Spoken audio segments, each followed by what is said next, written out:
Welcome to episode number 52 of the Roundtable, the only podcast that's guaranteed not to be hosted by someone who just woke up in a panic 15 minutes ago. I am Grant Brisbee. I'm here with Marc Carig and Andy McCullough. Andy, how you doing? Grant, how are you doing, man? My kids are out of school, man. Things are a little loose here. Oh, man. What? Take me through the last, 20 minutes for you. How about, I'm more of a honk shoe guy. Honk shoe. Yeah. And then, whoops. But then the next 15 minutes are me scrambling to find one single cable that I did not find. So we'll see how this sounds to listeners, but eagle-eared listeners, maybe. Anyways, Marc, how are you doing? I want more about you. Did you intend to bust out the world's greatest farter mug just now? Was that on purpose? I'm sorry. They crossed that out. They corrected it, and it says father. So it was world's greatest farter. But this is a Father's Day gift. I got this and a Slayer record. That's Adorbs. It's a good 1-2 combo. Yeah. I mean, are you the world's greatest farter? Buddy, you got no idea. Oh, no. You got no idea the depths I can plumb. Would you like some New York press box lore?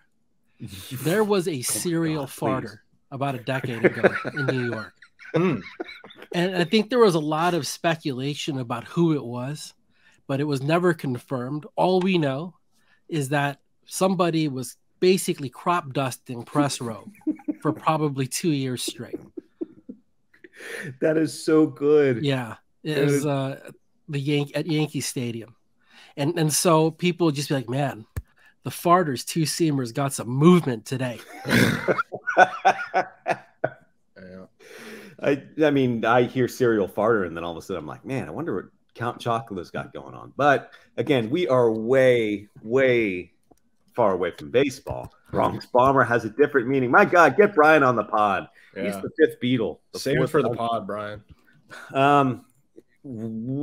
So let's talk. First, we got a roundtable head of the week. That's how we're going to start every week. So get your comments in. Is there any chance that you, Grant and Marc, this is to Andy, can stop pretending like you have other responsibilities and extend the roundtable to 2 hours a week? This would allow for more Ned Yost stories, more Marc having the ass, and more Grant discussing Giants lore from before I was born. Thank you.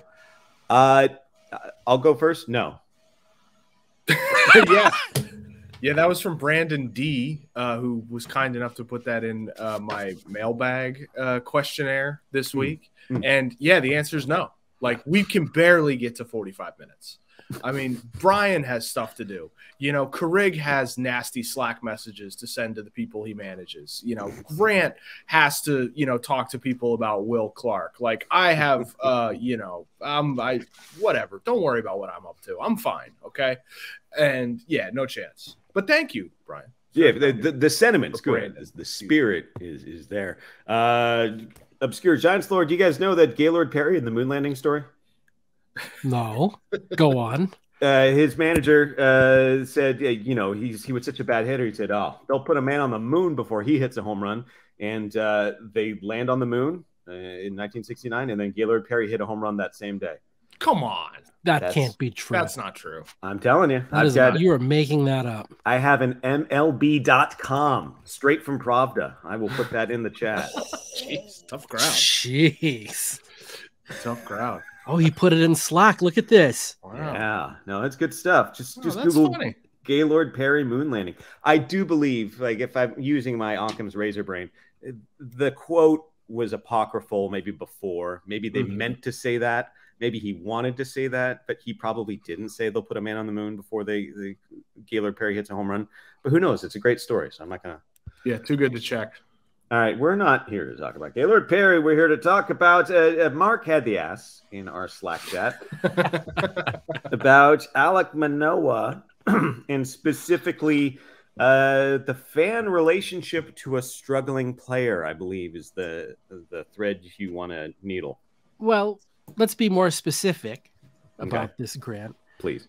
This is a player who is outspoken, doesn't mind standing out. He's also heavier than the average player, right? He's this big figure in a lot of different ways. And I think what really drives me crazy is that this is a sport that can use a lot more of those figures.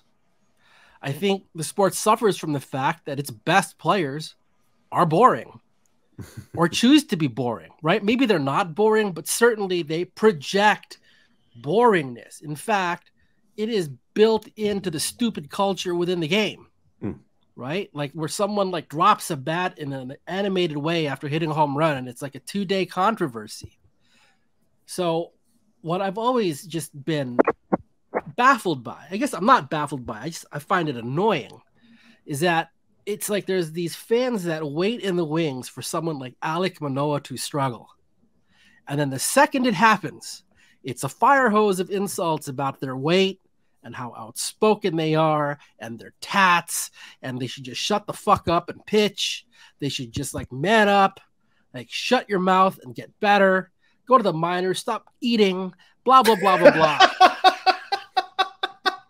It's like this eat your own young stupidity. It is a thing. It is a thing. Eating. No, go that look. That's go so look. Funny.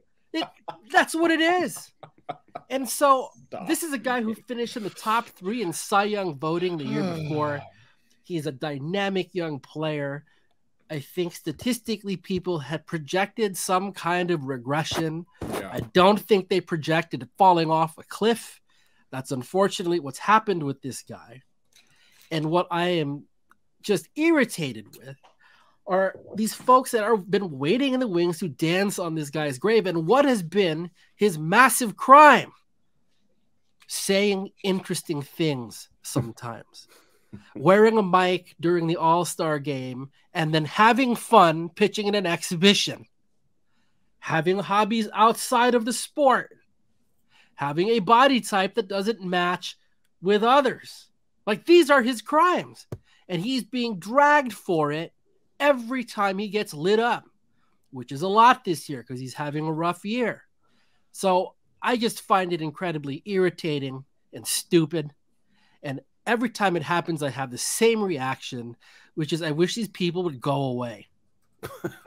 Because if you keep, well, no, I mean, he should eat whatever he likes. I'm just saying. No, the people should stop eating because. Well, I don't think that's die. Very nice either. I just want them to go away because I don't know if they're baseball fans as much as they're fans of just like, you know, getting on people for standing out, which is just such a stupid thing to do when the sport is in desperate need of people who are willing to stand out. Anyway, that's it. I find it dumb. You know, fans being pissed off at a guy struggling, I get it. Like that. Whatever, that's what it is. Mark says go away.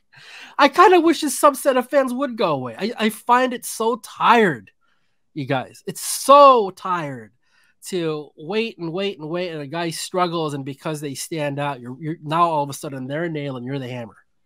It just I find it super irritating, and so that's what got me today. I looked at some of the comments of Caitlin's story, which is a mistake.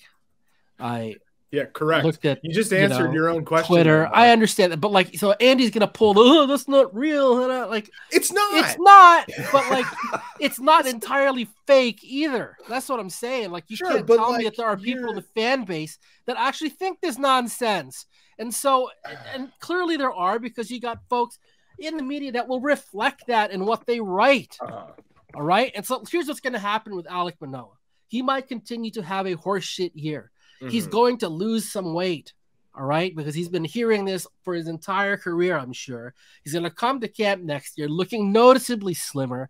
There might be subtle improvement that could totally just be a normal bounce back, and it's going to be attributed to the fact that look at him growing up. He's growing up. He's taking his craft more seriously. He stopped eating. He's working out.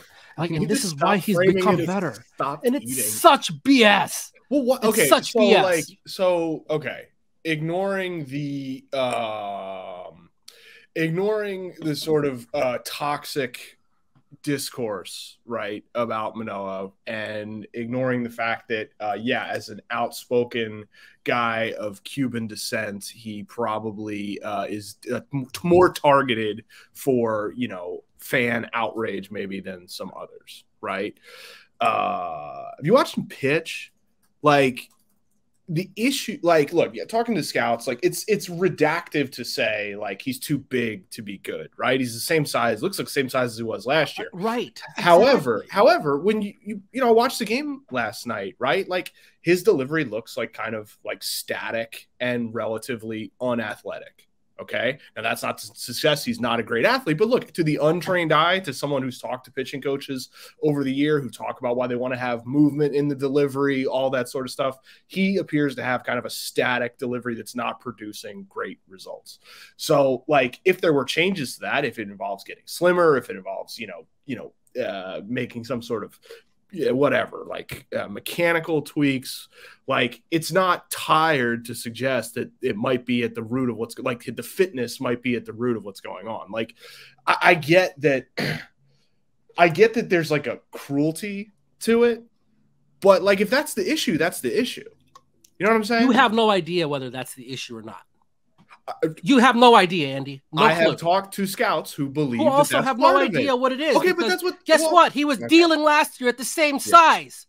Yes. Like, what the hell is this? Like, to me, when you get to the major leagues, you're an exception already. All right? Like, you are exceptional.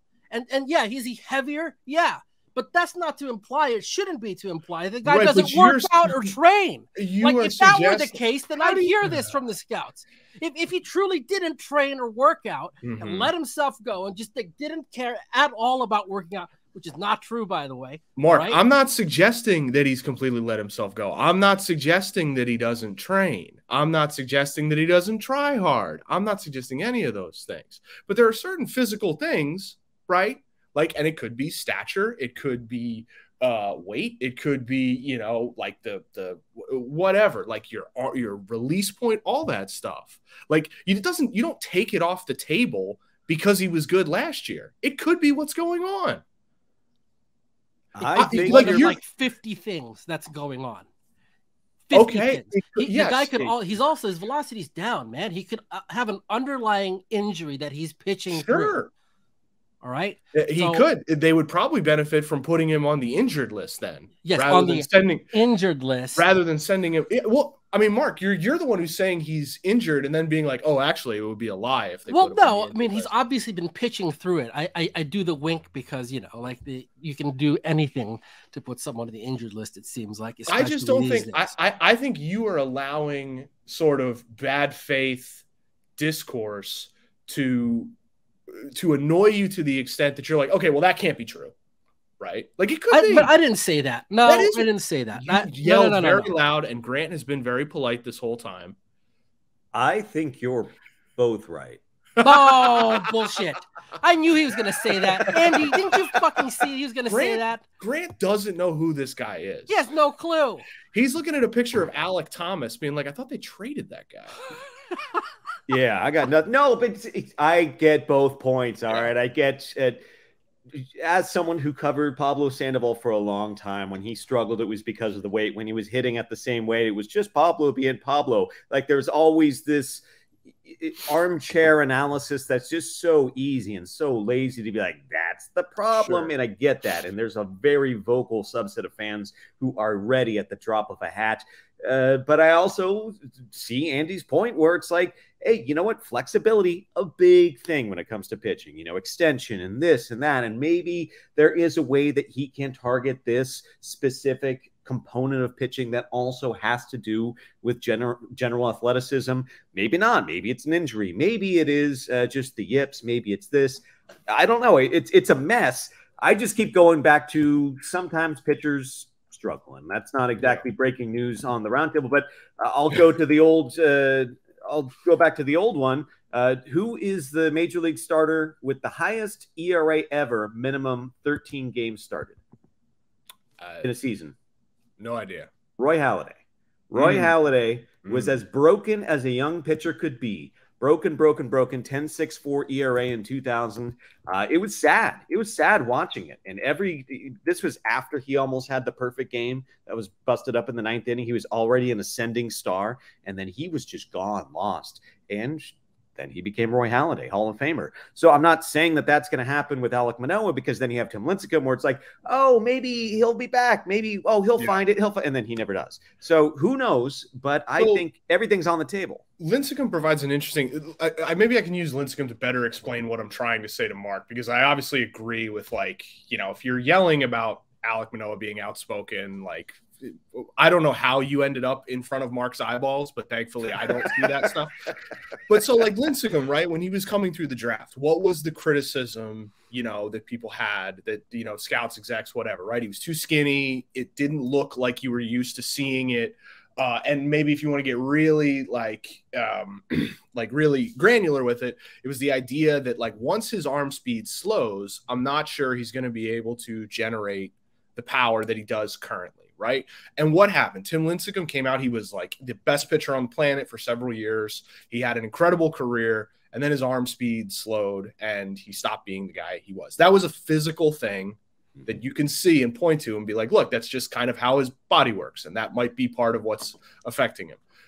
I think if you discount, like, these are physical games played by physical bodies, and those characteristics matter. It's not a character judgment, right? Like, to suggest that, from me, Mark, I'm telling you, as if you're covering the team, it's not a character judgment to raise it as an issue if it is what's actually going on. It's pro sports. I will just, before we move on, I just want to point out that Mark winked into the camera on a podcast. And I think that disqualifies him from any argument. YouTube. Watch us on YouTube. Yeah, watch us on YouTube. I like the YouTube thing. It's fun. You can see that I haven't taken my St. Paddy's Day decorations down, apparently. Wait, Mark, do you disagree? With what? That the idea that, like, there's a way to write about this in a way that's respectful, but also not ignoring reality. Of course, right? I do. Because that's part of this guy's reality. That's who he. It's the same thing as if you're 6'9", it's harder to repeat your delivery. Right. That's what I'm saying. Like, it's his body. His body is what it is. No, but I feel like there is so much additional bullshit attached to weight. Yeah. That while I agree with you, Andy, in practice, it's almost impossible to do it objectively. It's almost impossible because, and you're saying it's not a value judgment to you. Okay, great. To a lot of people, it is, especially when you're talking about the world of professional sports. Now, hey, I'm the heaviest guy on this podcast. All right. Like, don't try and steal fat guy valor from Whoa. Easy. Easy. I'm not trying to do that. Everyone watching can see all three of my chins every week. Anyway. Oh, no, Andy. So anyway, yeah, like, I think so much of what my reaction to it is all of the additional subtext that goes along with the weight issue. And I think that this guy catching that is unfair. Could it be possible that it is the cause? Sure. But it's almost like there's so many potential causes. Why is this the one that we're going to fixate on? And it's like, especially when we have a lot of evidence that shows that, there's a lot of dudes that look like that did just fine. Yeah. Right. Bartolo Colon pitched a long time. CC Sabathia pitched a long time. In fact, when CC lost the weight, guess what happened to his effectiveness? It went away for a bit. He put some back on purpose. Now, I get the flip side of that. They're professional athletes, and I think when, as a fan, like, it's a very easy thing to do to put, give a shit, for lack of a better term, and equate that with how you look. Sure. Right? Because if you give a shit, then supposedly you're not showing up to the ballpark looking like this. You wouldn't let it be a factor in your performance, right? Especially in a game where we can agree there's a lot of factors that can impact your performance. So control the ones you can supposedly control. And supposedly that is weight. All right. Now, research will tell you that's bullshit. Right. And what I find, I guess this is what I think I'm trying to articulate. When you get to the level of Major League Baseball and every player in front of you is literally exceptional, then at some point, you just sort of ride that, right? Like, this person is so talented that, like, what they're doing in general, if that's the weight they've got to pitch at, then that's what it is. Like, Pablo Sandoval is a great example of this. For all the discourse about Pablo Sandoval, He played longer in the major leagues than 95% of players that put a uniform on. Yep. Had a great career. Right? So what? Like if he lost 25 pounds, is it now 96%? Like what are we really talking about here? I the think guy had an exceptional career.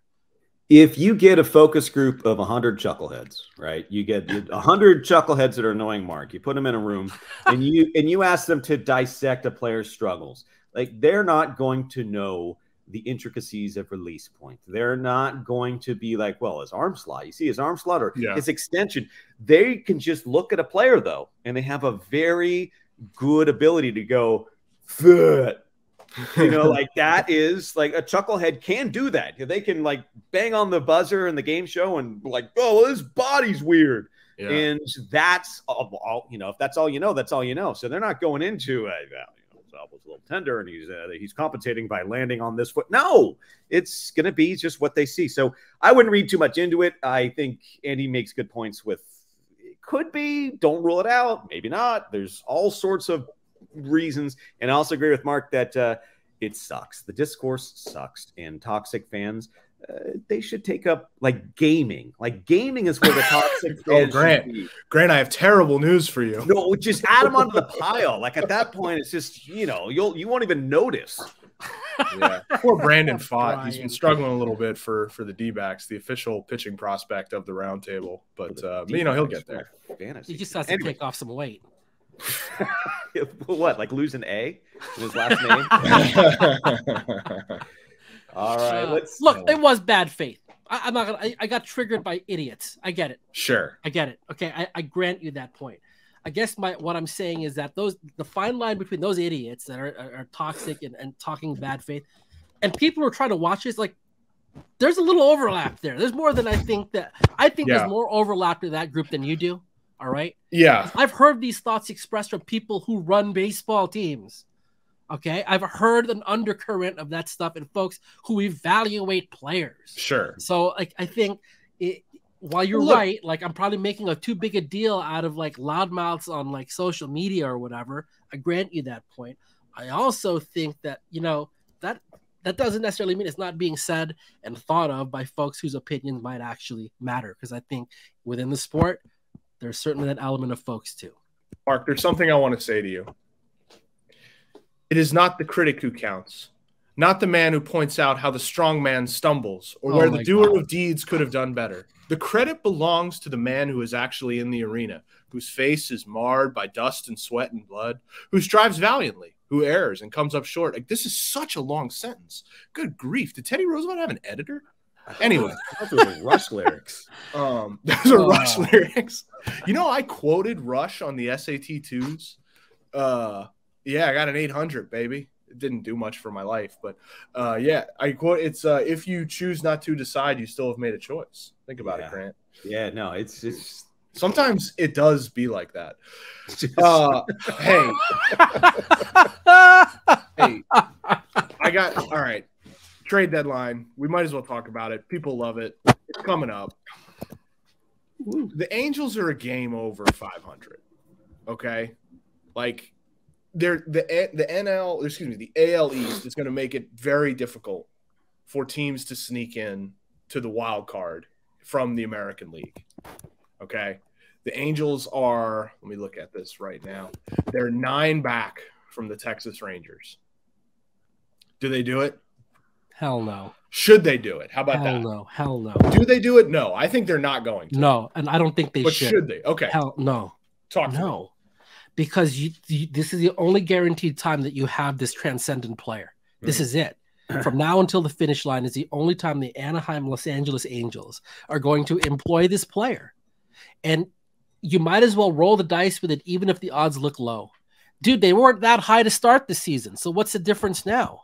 All right. And then also, we've seen this trend in the sport anyway. When you don't have control behind the player, what are you getting for this guy? And is that really worth like punting all the way? No, it's not. I just cannot foresee even it making sense on that level that some team will pony up enough to procure this player for 2 months.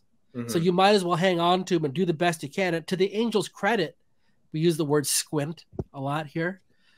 If you squint and they can figure out to, you know, not expand, but bolster parts of their team that you can at least see a situation in which they get in the side door. So for me, like, I just can't imagine, but unless they go a full Oakland A's from now until August 2nd, right. I cannot justify that at all, man. Like, and maybe I'm like over the top there, but to me, it's really as simple as you have this guaranteed time with this player and never again, where these two guys are together, Trout and Ohtani. So you might as well ride it out all the way. You've gotten to this point. Mark, I was talking about Hunter Renfroe. Oh, yeah. Oh, well, that changes everything. You got to extend him in that case. Like, but yeah, like that to me is there's no guarantees, right? You might as well roll with it. You've gotten to this. We're already here. Right. Right. I agree. Yeah. I just, there's no, you've had 6 years of Trout and Ohtani. You got nothing to show for it. You are closer to having something more than nothing to show for it than you have been, even if it's probably still nothing to show for it. This is it. This is you trade Ohtani, you fold the franchise. You move to Vegas. You move to Vegas. You guys get out of here. Like, if you flub that kind of chance, you have to give that organization a chance. They got the greatest they have the greatest head start to a roster in Major League history, give or take, where they have two players playing the role of three players, and they're all at an ultra high level. You just hope upon hopes that in the second half, Zach Neto, he just goes bananas and starts hitting 330 or something. You just hope that Hunter Renfroe clubs 20 home runs in the second half. You hope that Taylor Ward figures it out and becomes some sort of role-playing deity. You hope and you hope. And if you screw it up and you slink, and then you move to Vegas. Get out of here. Yeah, I think you guys are right. Actually, I know you guys are right. Like I would be curious to know what the actual offers look like. Sure. You know, for 2 months of Ohtani. If only because he is a little more challenging to add to a roster than the average star pitcher or star DH, right? Because you got to sort of build your rotation around him. And so that probably makes teams less likely to maybe that's such a small thing. Like, I don't know. You'd have to like hook up some of the executives to sodium penthol to really find out how much they actually value that. Right. Cause you could sell me on like, well, it actually really decreases his value. Or you could, just be like, it's Shohei Ohtani, you idiot. Like, we'll go to a 6-man rotation. I don't know. I do think you have to at least see what the offers are, but it does become a like, what is the point of the endeavor, for if you get like 60% of the Soto package or 75% of the Soto package, right? Because you're not getting 100% of the Soto package. You're just not. Like, that was for 2.5 seasons. You're just not for 2 months. But even if you get the Soto package, is that enough?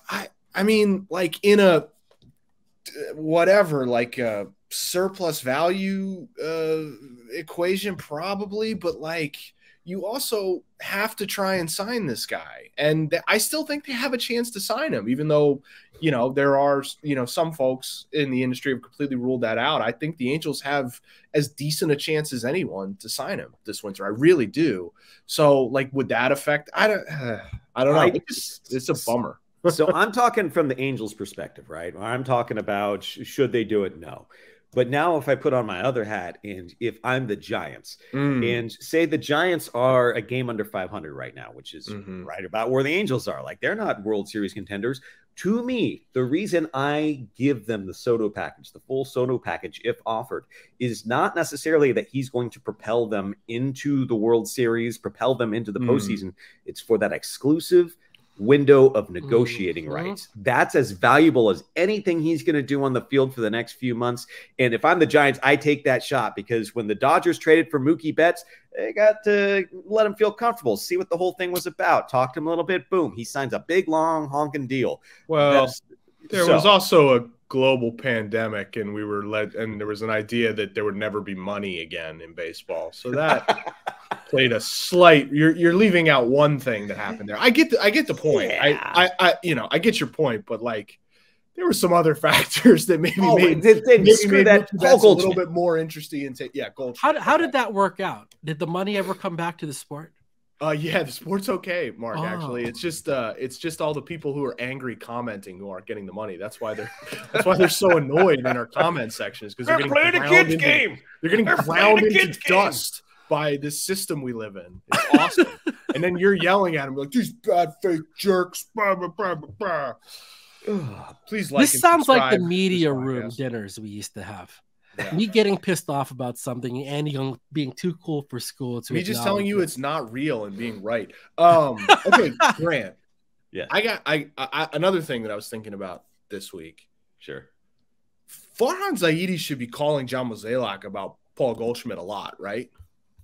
Well, I mean, the Giants, they do have all-star first baseman Lamont Wade Jr. with a .413 on-base percentage at first base. His defense looks fine.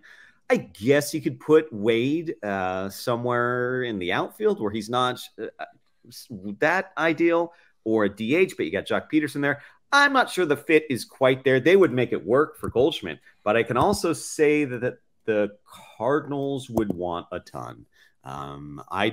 There's something about the teams that are never in this position, right? That all of a sudden they get there and like, we want your top 10 prospects and 10 million and second round conditional draft pick in the 2024 NFL draft. Like the teams that never get there, all of a sudden, like they've got these grand ideas of what they should be asking for. The Cardinals are going to be fascinating.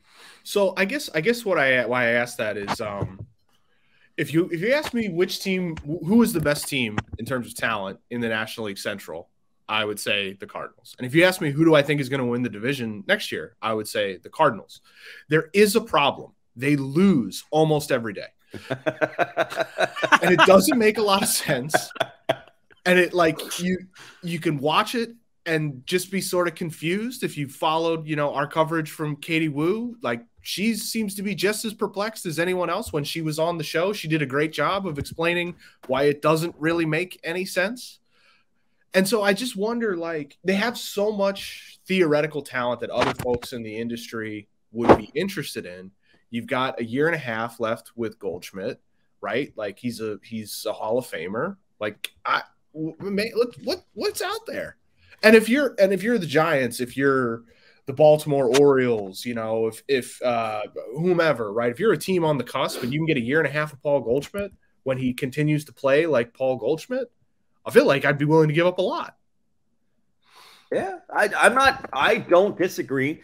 I just look at the Cardinals, and I don't know when the tipping point is, but I see that they have they're Pythagorean. They're 31-30, so they've scored more runs than they've allowed. And you look at the roster, and I don't have a list of the seasons where the Cardinals have pulled this crap, but there are multiple, at least 3 seasons where you're like, well, the Redbirds are cooked, and then they've won 19 out of 18 games, right, and they're back in. Oh wow, they won the division. I'm not saying that's going to happen this year. But when the bones are this good, and when you start, one of my favorite theorems is that when you are talking about, wow, this team can get so much back at the deadline, they can trade this guy and that guy, and that's a sign that team's probably good and that they're underperforming. If you can just pick off all these pieces and the other teams would be thrilled to have them, that's probably because they're good players and they have a preponderance of good players and maybe keep them around. And I don't know. The Cardinals are fascinating. You know what? They strike me as a club that could potentially pull off what the Yankees tried to do about 7-8 years ago. That 16? Instant rebuild, 16, right? They're that when you look at the mix of players, the ranges, right? You got some experienced guys, you got dudes breaking in. It looks like you could probably run that move here if you had now. You got to hit on the trades, and then you've got to spend money afterward. Right? Because if you're going to part with that talent but still try to win relatively soon, you're probably going to have to fill some gaps in free agency or whatever to kind of and that's what the Yankees ended up doing. So I don't know, man. I could see that because they've got assets on the club that would be of interest to others, obviously. So, and here's the other thing that, I know we've talked about the Cardinals sort of doing that insta turnaround before. Well, they're not playing a bunch of NL Central anymore. to the finish line, right? Like, I think that it's harder to sort of see that happening because they're going to have to play quality teams now. Right. Whereas in the past, that wasn't necessarily the case. Historically, that hasn't been necessarily the case. So I don't know. I think that kind of bolsters Andy's argument a little bit, especially when I think you could also do kind of a hybrid model here where you're not like gutting the thing or whatever. Right. But you know, you are with the intent of like turning it quickly because you got some players who are young that are promising, that are kind of coming in mass that, you know, maybe this is almost a reshuffling rather than rebuild, right? Like you just sort of do it quickly and turn it depending on what you get back. Yeah, like it doesn't have to be for guys who are in A-ball, you know, like it could be similar to, you know, the Brewers have made trades like this, not the Hader trade per se, but like, you know, like the Chris Davis trade with the A's comes to mind, right? Where everyone's like, why are you getting a guy with like, you know, that, why are you doing that? Oh, he's a good player for you for several years and you think he'll actually be good next year. Like, I think it's just, it's a weird limbo to be in because every time they win 2 games in a row, you're like, yeah, they're going to win the division. And then they go 2 of 6 over the next, you know, 8 games. And you're like, what the heck? And to Mark's point, like they play the Central West and the Central's more competent, you know, like the Cubs, while they're not great, are not going to lose, you know, 115 games. The Reds are more competent. You know, the Pirates are competent for the first time in quite some time. The Brewers are almost always competent. So even when they get, you know, their former patsies in the division, like, you know, it's more of a fair fight. And so I just, I don't know. I feel like you have to explore serious offers, especially since, you know, like it's a way to like infuse more talent and sort of I don't know. It feels like the mix might be off or something. Who can say? Or maybe the year's just cursed. Maybe the season is just cursed. Yeah. You know, when I look at the Cardinals and I make this prediction based on past history, which really doesn't have any effect on the 2023 season. You know, I say, oh, they'll be fine because I'm looking at it from the outside, but I don't know where they would get the pitching for a run like that. Like I'm looking at a 41-year-old Adam Wainwright. I'm looking at a Steven Matz who hasn't been effective for a while. Jack Flaherty is struggling with his command and control coming back from injury. Like I understand that. And then I also go back to the offseason when every Cardinals fan was raising their hand and going, one more starting pitcher. Can we get one more starter? Maybe 2. And they were summarily dismissed. But I think that's the story of the Cardinal season. They just don't have the pitching. They're struggling, and you've got Arenado not having his best year. Your young outfielders, they're taking turns on the injured list. I get that, but it's the pitching, and I don't know where that comes from. And if the Cardinals don't know where that comes from, maybe it is time to start dealing away. Well, they had a formula that worked for them for pitching, and it was related to the defense, right? They could get guys who would put balls on the ground, put balls in play, and they had like one of the best defenses in the sport. And whether it is, you know, shifting the restrictions on shifting, whether it, you know, Katie mentioned the pitch clock was affecting some of the, you know, the run prevention stuff, like for whatever it is, their defense is below average. Like I think they're like, you know, in Fangraphs run save, they're like 22nd or 23rd, and they used to be in the top 5. So that's the pitching, right? It's the same. Like if you're basing it on, hey, here's how we do it. We go get John Lester, we go get Jose Quintana, and they play up because, you know, the balls are getting hoovered up behind them. Well, that doesn't work anymore when the balls are squirting through, you know, into the outfield. And so like now all of a sudden it's like maybe we need starters who have a better strikeout rate than Jason Marquis. And so that'd be the sort of thing. If like, maybe, you know, if you dangled a guy like, I don't know, Paul Goldschmidt, you might be able to find a couple of arms like that. I would think it's less. I mean, Goldschmidt, yes, that's the obvious, like big ticket, but you can get creative for some of your young outfielders. Like, I don't think Tyler O'Neill's market is totally evaporated. I don't think, you know, Dylan Carlson is gonna scare teams away. I think you have this glut of young outfielders. Maybe that's where you go for. I don't know that you have to take Goldschmidt just yet. I don't know what you would get for a 35, 36-year-old. Even if he is a Hall of Famer. I mean, I think you would get a significant haul for a year and a half of him, given that, I mean, I don't know, significant might be strong, but like, I feel like you would be able to get a serious return, given that he's shown no signs of slowing down. He is one of the best hitters in the sport, and the cost is perfectly fine. You know, and with the DH, like he can, you know, you can sort of rest him. If that, I don't know, like it's different than trading Soto. Obviously, I just feel like if you're moving Carlson, if you're moving O'Neill, you're just making a bunch of challenge trades, essentially, right? You're like betting, like, hey, we're gonna beat you in this deal. Whereas in a Goldschmidt one, it can be like, hey, goods for goods. Dude, I like the idea more and more because the potential impact and price point would match up, right? Like, I think everybody wins there. Like the Cardinals could come out with like players that, you know, what are we talking about? Dudes you can like plug in relatively quickly. Yeah. Right. Because like the commitment isn't very much. He hasn't shown those signs, as you've said.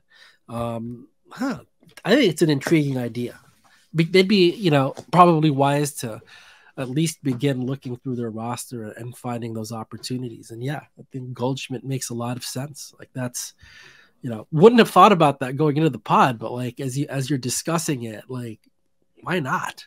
You know, why not? I mean, what's the only prohibition here? They historically haven't done this sort of thing. Yeah, I mean that's it, right? And because it's going to really piss off your fans. Really piss off. And they're pretty pissed now. I mean, they've got a utility man playing catcher. So I mean this is why every GM wishes his team was the Rays, because they could just make moves in a vacuum. I'll tell you what, like I remember someone from the Rays saying something like that to me a couple of years ago and like scoffing at it. And the more I thought about it, is like, you know what?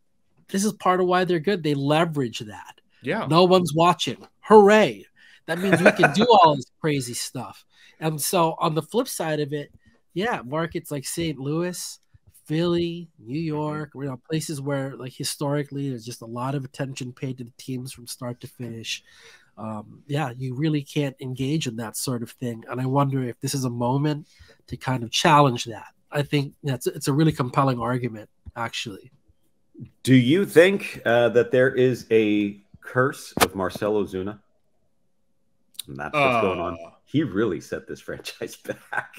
When they got him from the Marlins and they traded Sandy Alcantara and Zach Gallen, I think their rotation would look a little bit different with Alcantara and Gallen in there right now.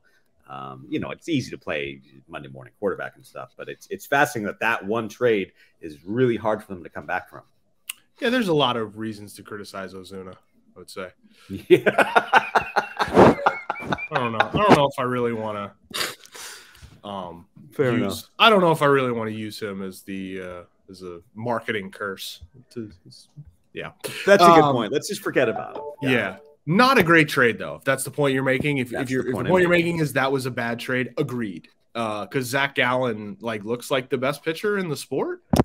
Man, he is so, and he looks like gosh, I can't remember his name. The guy from Saturday Night Live, the guy who did the weird Tim Robbins. Interview. No, gosh, dang it! Oh. Why can't I remember this? You know, he did the weirdly awkward interview with Aubrey Huff. Joe Piscopo. Son of a biscuit. I don't remember it. All right. Yeah, you're talking about ball champions. Yeah, ball champions. Why can't I remember this? Brian, clean this up. Clean this up in post. I can't remember his name. Clean this up in post. Kristen Wiig. It's Julia Louis-Dreyfus. Let's not detract from the fact, by the way, that we were all about the Diamondbacks before it was cool. Hell yeah. We were all about them before it was cool. Kyle Mooney. Thanks, Andy. Thanks, Andy. It was producer Brian that helped me out. Oh, no, wait. No, Working Audio Glue. I don't even know who that is. That's me, dummy. Well, thanks, Brian. I'm going to thank Brian. Because I'm Brian anyway. And my audio's working, but thank you, Brian. Yeah, Mark, we were on the D-backs. Interesting. Hey, Christian Walker for Paul Goldschmidt. Who says no? Yeah. You know, we shall see how it holds up over the summer. But what they do, you know, they're fun. Their brand has always been competence, which I just sort of love as a style of baseball. It's like, we're going to catch the baseball. We're going to run hard. We're going to play, you know, we're going to go first to third. We're going to make the play. There's something very, you know, sort of tidy and efficient about watching, you know, about their style. I like that. I think it really fits well with the challenge that they're facing. Right? Yeah. We talked about the mountain that they got to climb. Yeah. And it's financial. It's mountains of money. San Diego, Los Angeles, San Francisco, when they're in that mode, like these are clubs that get after it. And here are the Diamondbacks, through competence, Andy's word, sticking in there, just like sticking around and making good trades and building good competitive athletic baseball teams. And, they had their dip, right? Like they'd been competent. Again, I love that word because that's what they are, had to reset, did that, and look, they've come out on the other end and, leading the division. And when the division features some big time heavy hitters financially, I think it is cool. It's a fun story. And beyond that, like, it's just a good team. They're fun to watch. They play good baseball.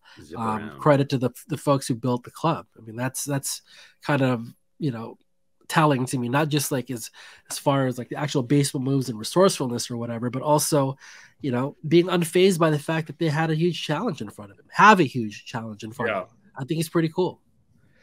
All right. This has been episode number 52 of the Roundtable, the only baseball podcast where one of the hosts will order Wilco tickets while recording the podcast because they announced a surprise show. We will be back. Great. How is this one going to go sideways for you? It's in the middle of the postseason. So congratulations to the Giants. Wow. They're going to be in the NLCS. You heard it here first.